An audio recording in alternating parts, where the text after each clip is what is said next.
Salam sejahtera semua pelajar. Hari ini kita belajar tajuk asid dan alkali.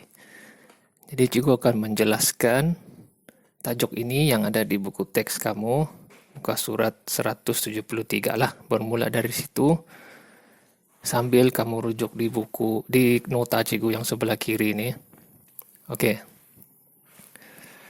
Pada muka surat 173 itu ini situasi di satu pasar raya lah, satu pasar ataupun tempat membeli barangan basah ni, okey. Sayur-sayuran semua kan. Jadi di situ ada dialog-dialognya. Pegaga ini pahit sedikit rasanya, tapi baik untuk kesihatan. Okey. Dia cakap pegaga ini pahit lah. Sejenis ulam. Lepas tu yang satu lagi ni dia cuba masamnya oren ini. Oren tu masam pula. Kemudian yang di sini lagi air tebu ni manis rasanya. Jadi bahan makanan yang kita makan dia bilang mempunyai rasa yang berlainan di situ. Ada yang manis, ada yang masam, masin dan pahit. Betul kan? Jadi apakah sifat bahan-bahan tersebut? Jadi itu yang kita mau belajar tu. Nyatakan makanan lain yang mempunyai rasa manis, masam, masin dan pahit. Ini kamu bagi contoh sendirilah. Okey. Jadi kita akan belajar tajuk ini, kita pergi ke muka surat seterusnya. Tajuk pertama kita, tajuk kecil ni, asid, alkali dan neutral. Jadi tadi kita sudah tengok setiap makanan itu mempunyai rasanya kan, yang berbeza-beza. Sebenarnya setiap rasa itu mempunyai sifat kimianya yang tersendirilah. Okey, ini cikgu baca sini. Setiap bahan makanan dan bahan kegunaan harian mempunyai kandungan kimianya yang berbeza. Maksudnya setiap bahan makanan itu ataupun bahan-bahan kegunaan harian seperti shampoo, sabun cuci kain, serbuk cuci kain itu dan sebagainya itu mempunyai sifat kimianya yang berbeza-beza lah. Jadi sifat kimia pada bahan ini menentukan sama ada sesuatu bahan itu bersifat asid, alkali, ataupun neutral. Jadi 3 sifat bahan kimia itu yang kita perlu tahu ialah ada yang bersifat asid, ada yang bersifat alkali, dan ada yang bersifat neutral lah. Jadi dia bagi contoh di bawah ni. Jadi bahan makanan ataupun bahan kegunaan yang berasid ni biasanya seperti inilah. Contohnya kentang, cuka, tomato. Ni ada sini. Di nota cikgu. Cikgu tambah lagi. Nenas. Okay. Jadi itu semua tu adalah bahan yang bersifat asid. Kemudian ada juga bahan yang bersifat alkali. Contohnya shampoo, buah badam ni, almond dalam bahasa Inggerisnya. Serbuk penaik, baking powder ni, periak, ubat gigi, dan banyak lagi lah. Itu bersifat alkali. Dan ada juga bahan yang neutral. Contohnya garam, gula, minyak masak, apalagi ni di sini. Air, atau bikai, semua tu adalah bahan kimia yang bersifat neutral.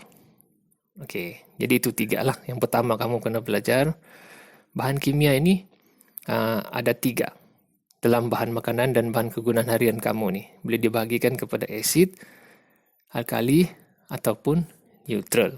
Okey. Kedua, selepas kita tahu apa 3 bahan kimia tu, kemudian kita mau tahu pula macam mana menguji sama ada bahan makanan itu atau bahan kegunaan itu asid, alkali ataupun neutral. Jadi bagaimana cara kita menguji bahan itu? Kita gunakan satu jenis kertas yang khas, okay, yang kita panggil kertas litmus. Ni, kertas litmus. Jadi bentuknya beginilah. Lebih kurang begini. Dia sebenarnya ada pelbagai jenama ni. Tapi bentuknya tetap sama. Dia kertas yang dipotong segi 4 tepat ni. Okey, kecil-kecil ni. Nipis saja. Di dalam buku teks pun ada. Okey. Jadi inilah yang akan kita gunakan untuk menguji sifat-sifat kimia tadi itulah. Dan dia terdiri daripada dua warna, yaitu biru dan kertas litmus merah. Oke, itu dia. Nah, itu 174. Kemudian di 175 itu dia tunjukkan sudah bagaimana kita menggunakan kertas litmus ini. Baik, secara umumnya itu kertas litmus ialah sejenis penunjuk yang akan berubah warna apabila diuji lah. Oke. Dan bila yang biru ni biasanya akan berubah merah jika bahan beresid. Yang merah ini akan berubah biru kalau bahan berkali. Oke, nanti cikgu jelaskan lebih lanjut di nota cikgu yang seterusnya ni. Oke, ni. Jadi langkah-langkah menguji bahan ni yang menggunakan kertas litmus ni ada juga di buku teks ni, ke surat 175 tu. Boleh tengok di situ. Pertama, perhatikan kertas litmus merah dan litmus biru. Okey.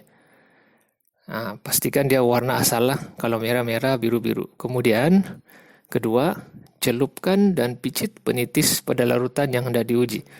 Katakan cikgu ada sepotong buah oren ni, cikgu peras sudah, dan cikgu letak air suling itulah. Air suling ni maksudnya air yang tulen, bebas dari bahan mineral dan hidupan seni. Sebab kalau kita guna air biasa, air pipe akan ada benda-benda asing di dalam tu. Jadi mungkin akan mempengaruhi lah keputusan kamu. Jadi guna air suling. Tapi jika buah oren itu adalah buah oren yang cukup cecairnya tu, tidak payahlah. Jadi kita ambil cecair daripada buah oren itu yang kita mau uji itu, kita letakkan. Sebelum itu kedua-dua kertas litmus ni kita mesti letak di atas piring petri, bukan piring petri, ke atas kertas turas lah. Kalau tidak kertas turas, dia cakap kita boleh guna apa ni? Enggak, dia bagi tahu. Baik, boleh guna kertas putih biasa juga. Tapi lebih baik kertas turas sebab dia menapis air tu kan, dia menyerap lagi. Jadi kita ambil titisan air itu daripada contohnya oren tadi, kita titiskan di kedua-dua kertas litmus secara serentak untuk melihat perubahan warnanya. Okey. Jadi langkah keempat kita tengoklah apa perubahan warnanya lah. Kalau bahan beresid, cikgu pergi muka surat sebelah lagi. Ni. Kalau bahan yang kamu uji itu beresid, contohnya oren itu beresid, hanya kertas litmus biru berwarna akan berubah warna kepada merah. Yang merah tu akan kekal tidak berubahlah. Merah tetap merah. Yang biru akan bertukar merah. Kalau bahan itu beresid, macam oren lah. Oren memang beresid, jadi dia akan tukar biru kepada merah. Ni. Kalau bahan beralkali, diuji yang ni, hanya kertas litmus merah akan bertukar kepada biru. Terbalik pula. Yang merah akan bertukar kepada biru. Yang biru tidak ada perubahan warna. Okey. Kalau neutral, kalau bahan yang diuji itu neutral, kedua-duanya tidak akan menunjukkan perubahan warna. Sama saja. Okey, biru-biru, merah tetap merah lah. Okey. Kenapa kita perlu uji dua kertas serentak? Sebab kalau kita uji salah satu saja, kita tidak akan nampak